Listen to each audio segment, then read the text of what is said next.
नमस्कार, अभिवादन स्वीकार कीजिए। आपके साथ में हूं शबाब। आप देख रहे हैं इंडिया न्यूज का डिजिटल प्लेटफॉर्म। भारत में तुर्की के खिलाफ अब जबरदस्त गुस्सा देखने को मिल रहा है।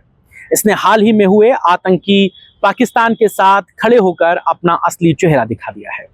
अब भारतीय इस धोखेबाज पर अपनी कमाई की एक फूटी कौड़ी भी खर्च नहीं करना चाहते और इसका बिगुल बज गया है। महाराष्ट्र के पुणे के व्यापारियों ने तुर्की से सेब खरीदना बंद कर दिया है। इसके बजाय वो हिमाचल प्रदेश, उत्तराखंड, ईरान और दूसरे क्षेत्रों से सेब खरीद रहे हैं।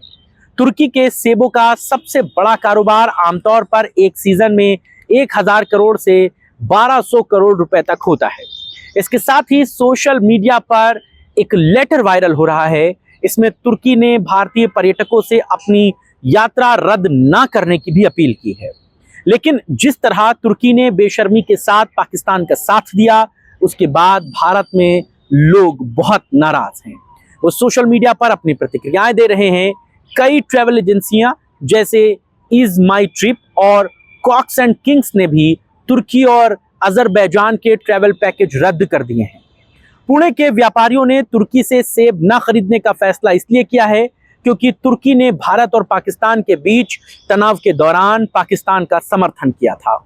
अब ये व्यापारी हिमाचल प्रदेश, उत्तराखंड, ईरान जैसी जगहों से सेब खरीद रहे हैं।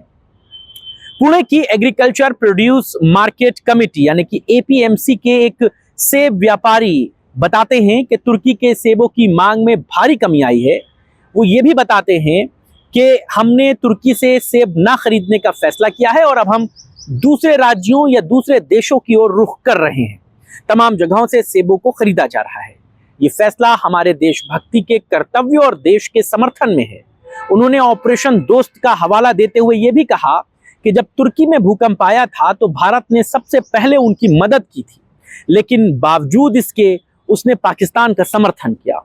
ये कदम व्यापक राष्ट्रवादी भावना को दर्शाता था।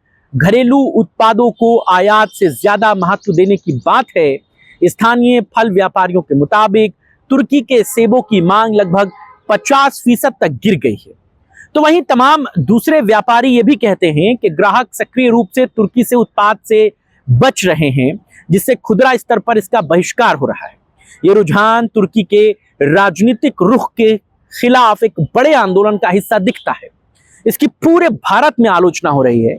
नागरिक स्थानीय और अंतर्राष्ट्रीय स्तर पर उपलब्ध विकल्पों को चुन रहे हैं, जिससे बाजारों और खुदरा दुकानों पर बहिष्कार को बढ़ावा मिल रहा है। फिलहाल इस खबर और इस चर्चा में बस इतना।